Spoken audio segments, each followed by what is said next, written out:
you really want to play the second game, which is about spiritual evolution, then you would see fears and triggers as an opportunity to go, oh, where am I not free? Because that's actually the access to potential, right? If someone's incarcerated, literally, then what do they want? They might want a beautiful relationship. Well, that's not going to happen in prison. They might want to start a beautiful business. That's not going to happen in prison. So all the things that we say that we want typically are unavailable because we're looking through a lens of constraint. They're actually on the other side of these subconscious limitations. So how do we access that? Live your life and find out where you're not free. Collective Insights is a voyage through topics and technologies revolutionizing human well-being. Groundbreaking approaches for a better world and a better life await you. Welcome to Collective Insights. Hi, I'm Dr. Gregory Kelly. And before we get into this week's episode, I want to talk about one of the most important molecules in your body to help you age well. I'm talking about NAD+. High NAD+ levels help our bodies stay youthful in so many ways, such as creating energy, maintaining healthy DNA, detecting and using nutrients efficiently, and protecting your cellular health. But in our 30s and 40s, our NAD levels start to plummet. That's why our science team made Qualia NAD+. Qualia NAD+ is a clinically tested formula with an uncommonly advanced approach. It can boost NAD+ levels up to 50% by combining 14 key ingredients, including 3 premium NAD+ precursors, working together to support NAD+ production deep into life. To learn more about NAD+ research and to try Qualia NAD+ risk-free for 100 days, go to qualialife.com/NAD15 and use code NAD15 for 15% off Qualia. That's NAD15 for better aging at qualialife.com/NAD15. Hi, I'm Lauren Alexander from the Qualia team, and today we have Peter Crone, also known as the Mind Architect, with us. Peter works with folks to reprogram their subconscious mind.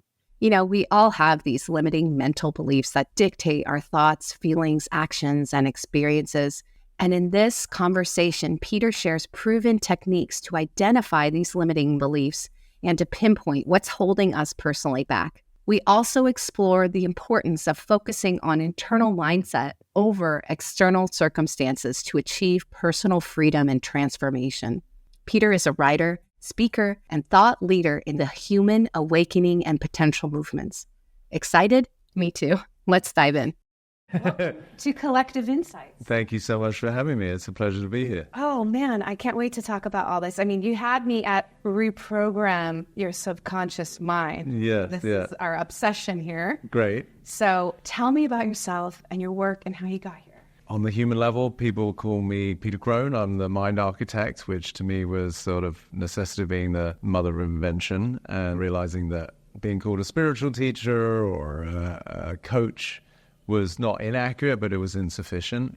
So I used to love architecture as a kid, and I think anything in that realm that is to do with building and creating is fascinating. I love the realm of creation itself. I think we're creative beings. And I focus particularly on the mind. And I realized that through my work, that human beings, their behavior, their emotions, their sicknesses, as far as I'm concerned, are predominantly because of a limited perspective. And whilst most people think they're victims of circumstance, I teach people they're victims of perspective. And so I recognize that, okay, well, in my studies and working with thousands of people around the world, that there are these 10 primal prisons that everybody's got and that we all can relate to each other. And that's why we have, as a species, a lot of compassion for when we see people suffering, particularly people we care about, because we can all resonate, you know. And through my own series of adversities and traumas when I was a kid, both my parents passed when I was quite young, and so I was left as this isolated individual trying to survive this mad world. And to begin with, through vigilance, I really noticed a lot of patterns that humans had, until eventually I kind of broke free from my own fear, and then it just became a skill set where I could help people to transcend the constraints with which they arrived, which is really my day job, is to help bring them the experience of freedom is my main product, freedom from these limitations that create all of human suffering. Go on. Yeah, if you're into that, which apparently you guys are. Let's do it. Yeah. 10 pillars. Yes. Well, I can't disclose those because they're going to be in my book. But, you know, it's a very simple example that everyone can relate to, not feeling enough, right? It could be I'm not good enough. young enough, smart enough, rich enough, pretty enough. Like everybody's got their version. It's something that is, I'd say, ubiquitous within every human mind. And then it will manifest in coping strategies. So sometimes someone will become a people pleaser, or they sort of sacrifice themselves in a relationship, particularly on the feminine side where women tend to be more nurturers. But if they have the combination of feeling that they're not enough, then they're going to become the perfectionist and tend to abandon themselves in order to try and garner love and acceptance, right? So that might be one prison that people can relate to. And so I help people to see them, to reverse engineer whatever they're dealing with. It could be as far as they've got Hashimoto's now, as disease, which is down the line of dis-ease, right? The absence of ease in their system, because they've been trying to be who they think they should be as a compensation for the fact that they don't think they're enough, right? So that cascade might happen over a couple of decades. But if you can understand the energetics of it, a kid who was dismissed or not seen as being smart enough or good enough athlete, they didn't get the A's when they should have done, they feel they're not enough. A coping strategy and the way that the ego tries to adapt is, well, if I work harder and I become a perfectionist, maybe I'll eventually get the love that I so desperately wanted from my care providers, right? It's a very simple psychology. But then that can lead to exhaustion over time, and it can manifest in the body. So being able to undo all of those is very liberating, and this is where I take people from the world of limitation, fear, suffering, and disease into the world of freedom, love, possibility, and vitality. Two entirely different experiences as a human being. Yeah. And so you started this out with an awareness or a description, right? Yeah. Of like going to where the enough is, the definition of that. Yeah. It's very individual. Yes. Is there any advice that you have on how to put a label on that or how to uncover that piece? Yeah. I mean, the sort of simple answer is just live life. Right. One of my more popular quotes that gets pumped around social media is that life will present you with people and circumstances to reveal where you're not free. Okay. Right. So the design of this dimension of planet Earth is beautiful because it doesn't matter what you do, you can't avoid the constraints with which you arrive that you're here to transcend. That's sort of my bigger picture view of what it is to be human. There's two games. Most people are playing the human game, which is they want to amass more wealth, they want to have more status, maybe a little bit of fame, they certainly want to have a lot of possessions, and they want to get somewhere, right? The idea that the life we want is in the future. And that's the sort of game du jour that most people are playing. My game is about like what I call vertical ascension. It's about overcoming constraints and fears and tapping into our divine nature. That's true potential. So that's what I'm committed to doing. So in order to do that, well, you just live life and hopefully lean into wherever you get triggered, whereas most people try to escape, right? The myriad of forms that people use, whether it be drugs, prescription drugs, alcohol, sex, food. But if you really want to play the second game, which is about spiritual evolution, then you would see fears and triggers as an opportunity to go, oh, where am I not free? Because that's actually the access to potential, right? If someone's incarcerated, literally, then what do they want? They might want a beautiful relationship. Well, that's not going to happen in prison. They might want to start a beautiful business. That's not going to happen in prison.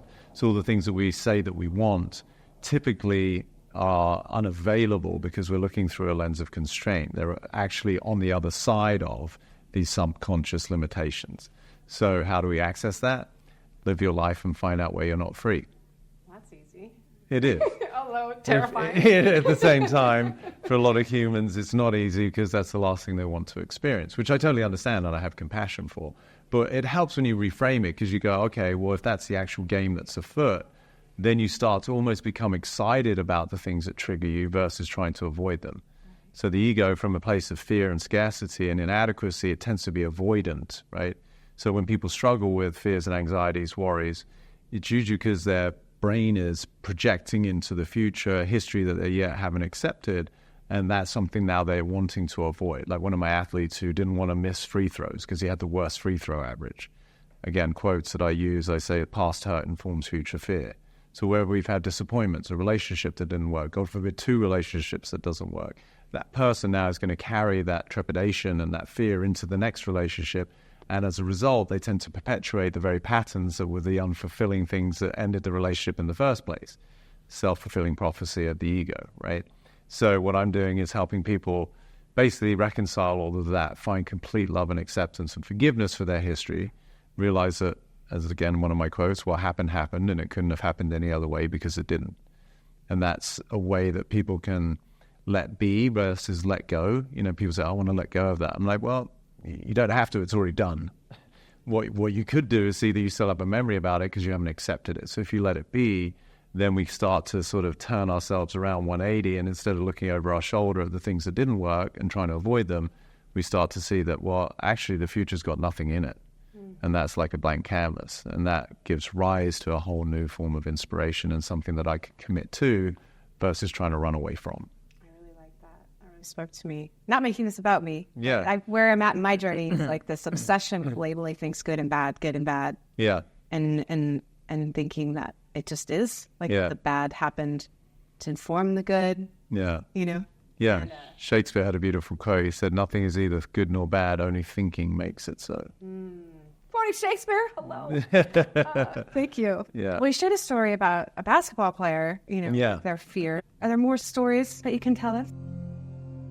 My name is James Schmachtenberger, CEO of Qualia, and I want to invite you to participate in the creation of our products. At Qualia, rigorous science is a top priority. That's why we research thousands of clinical studies and even do formal studies on our actual products. But we also rely on and value the feedback from you, our community. Qualia Beta Program is your chance to experience products before they ever go to market and influence the ways that we can make them even better. You'll get to participate in pilot studies to tell us what you do and don't like about products, and even participate in product surveys to influence which products we're focused on making. Think of our beta program as your chance to work hand in hand with our science team, deeply influencing the quality and creative direction of our products. So go to qualialife.com/beta to join our group of health enthusiasts who get to be the first in the world to try our new products and to truly shape the future of the Qualia brand.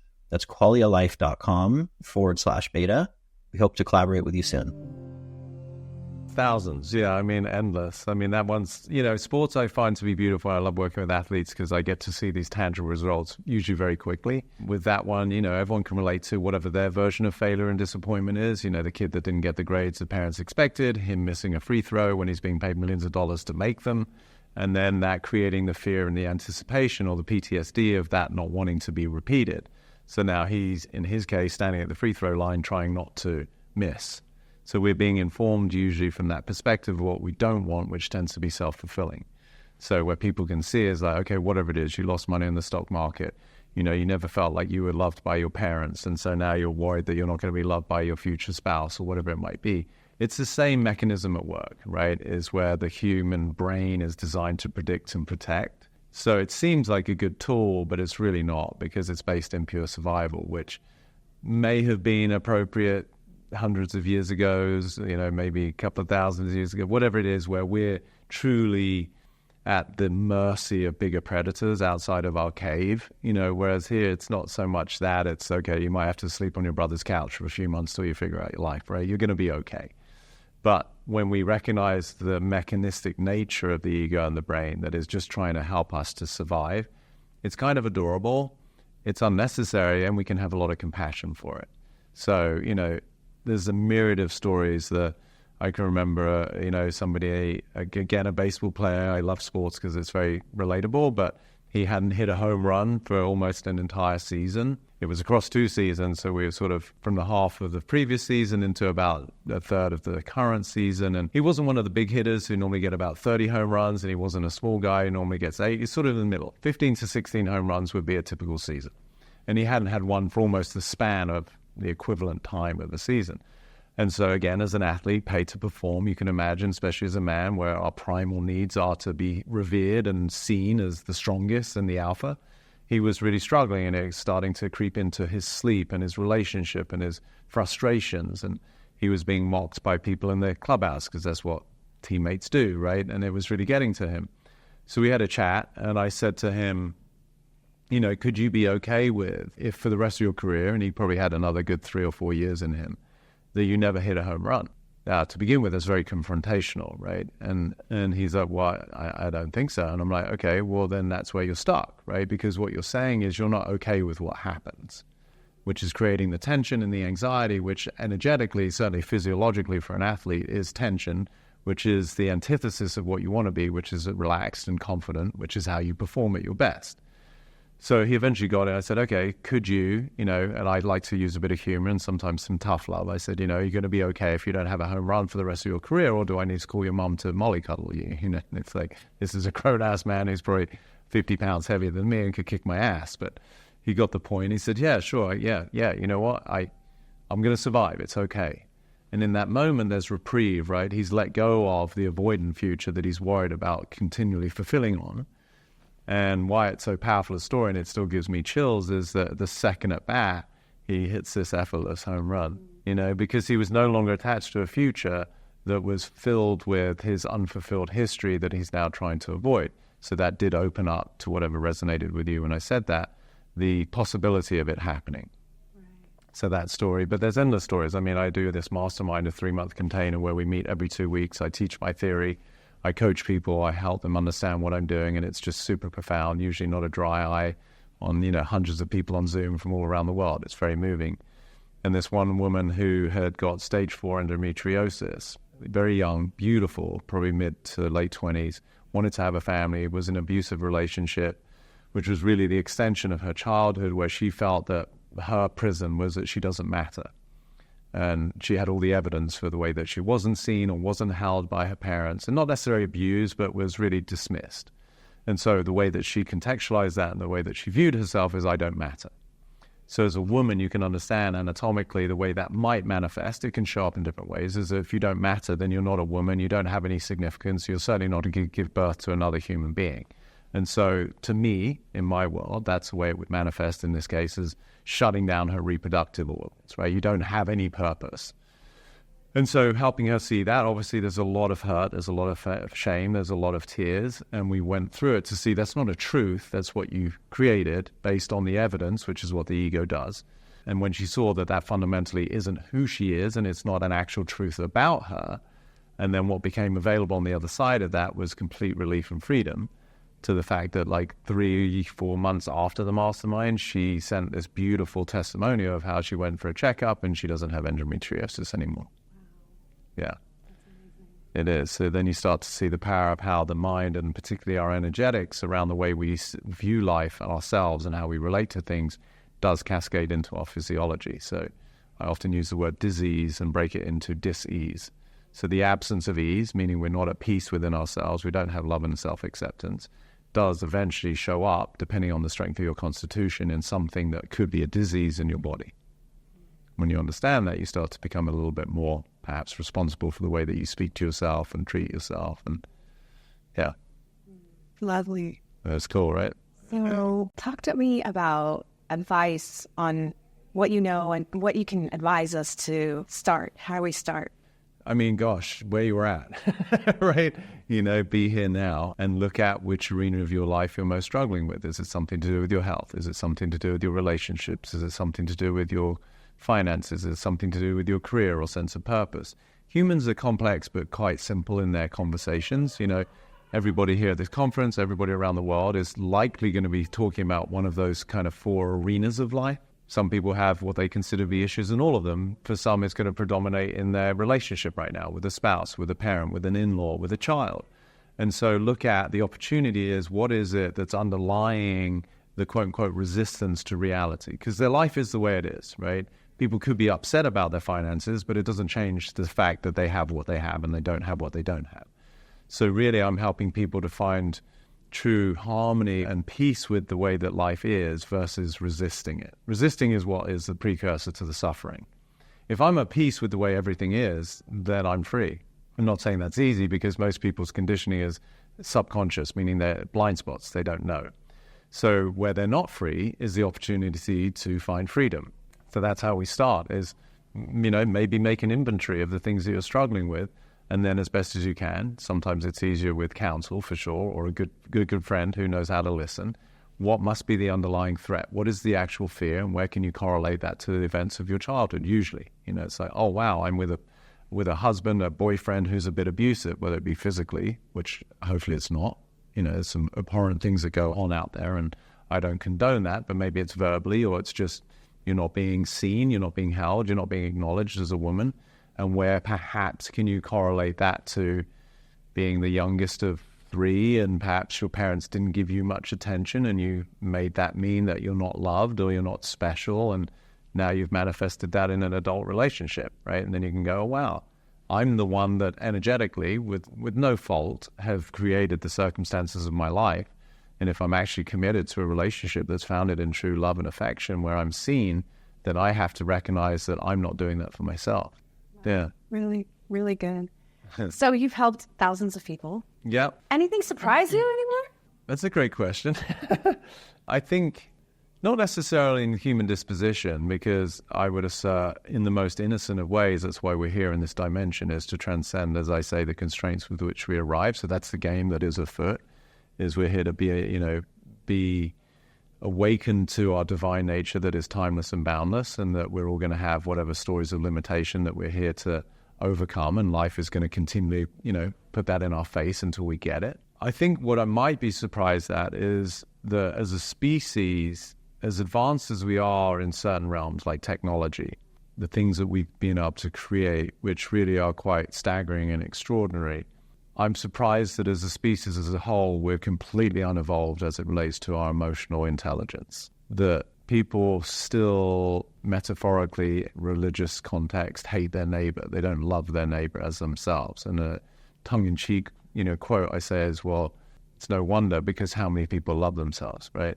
When you really get that, it's an extension, it's a superimposition of the fact that we don't have true love and acceptance for ourselves. So, of course, we don't extend that. So I think that's the thing that is surprising, but also to a certain degree sad, right? That we have all the means by which we can create exquisite technology that does all sorts of incredible things, from saving people's lives in an operating theater to helping us fly around the world and whatever it is, but that we still hate our parents, or that we still have people in government who emphatically lie and we could argue are wanting to kill people, with whatever it is that they spray in the skies, or the glyphosate they put on our food, or the pharmaceuticals that they pump into people. It's really, if an advanced civilization landed on our planet, I think they would be staggered at how unevolved we are. So, yeah, it sort of seems the juxtaposition to the fact that we actually do have a great deal of intelligence with some things, but in the way that we are still divided and think that we're separate entities and we haven't established a harmony amongst our species, to me is perhaps not surprising so much as disappointing. And I'm certainly a stand to help reconcile that. Do you meditate? Periodically, I would assert my state is predominantly meditative. That, for me, being present is a form of meditation, to be here with you now and not try to be somewhere that I'm not. Yeah, I think presence as an experience is about as meditative as it can get. And I also have done so much work that I'm very unattached to my human narratives. So there's a certain degree of immense freedom that I get from that, whereas most people need meditation to be able to escape the suffering of their own internal dialogue and their self-berating, judgmental inner child limitations, but I do as a practice periodically. Yeah. Interesting. I love that answer. Okay, good. Well, how do you start your day? I wake up. I love, comedic movies, and there's Best in Show. Have you ever seen that movie? Obsessed. It's great, right? With the dog show, the spoof on Westminster, and I had a beautiful dog who was a show dog, so it was fun because I saw all of those characters whenever I went to any of these events. I have to stop you. What kind of dog? A Belgian Tavern. Okay. Yeah, shepherd. He was beautiful. Krishna. Yeah, he was a very spiritual guy. But anyway, there's a line, complete segue from your question, but there's a line in that movie where they're at a barbecue and the woman, somebody says it's a beautiful day, and the woman goes, yes, I woke up. I was so glad. I woke up. I was so glad. So I wake up, which I advise for most people when they start their day. And then, being an Ayurveda practitioner, I have certain rituals or routines in terms of tongue scraping, oil pulling, cold eyes on the cold water on the eyes. And then typically the first thing I do is I'll rehydrate. So I'll drink a fair amount of water with some sea salt or some electrolytes and stuff like that. And then usually I like to work out, get that out of the way first thing in the morning, get my body moving. And then it might, depending on how much time I have available, get into saunas, contrast therapy, cold plunge, and maybe a bit of red light therapy and all the things that everyone's here to explore. I'm more into health optimization, so making the most of who I am physically so that I can enjoy this ride as a human. And then, then whatever the day calls for, whether I'm working on my book, or I've got clients, or I'm going to go out and about and have meetings and interviews and podcasts like this. Yeah. Cool. Yeah. Great. But I try to have some sort of routine in the morning to take care of my meat suit. Nice. Yeah, we're all into optimizing our morning routines. Yes. It's always good to hear from different perspectives. Yeah, and I'm always open to upgrading it. I'm a constant work in progress. I say we're all masterpieces and works in progress, and I include myself in that. And so, like, even coming to events like this, learning from people to see what I could integrate or maybe, remove. And so I love to continue to learn. Well, let's wrap. Let's bring it all together. Sure.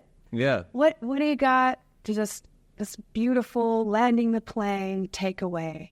Gosh, for us as the collective, as humanity, is I think if people could garner a lot more self-acceptance, we would have a very different planet. And some people struggle with that. Like they say, well, what does self-love look like? And it's like, is it going to the spa? Do I draw myself a bath with candles and fresh rose petals? And I think that's an extension of self-love, but I would invite people to consider a much more profound form of self-love, which is internal.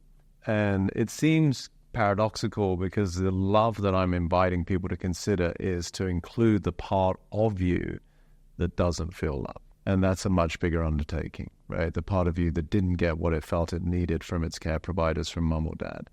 And so it's less about the behavior and the actions that we take, and it's more about embracing your humanity. And I think if we could all do that, then we would certainly give rise to a different society that was much more aligned and much more unified and less divided and less aggressive towards one another. So that would be probably the greatest form of health, because it would be mental health, emotional health, which if you're out of your own way in that realm, then the body tends to take care of itself because we're not in a state of fight or flight where we think that everything is a perceived threat and I'm an independent entity that has to survive this big bad world. And if I can lean into the fact that I'm held in ways that I don't understand and I'm a beneficiary of life, not a victim of it, then I would have a very different relationship to my fellow beings. Thank you for your work. Thank you for being here. You're welcome. Thank you.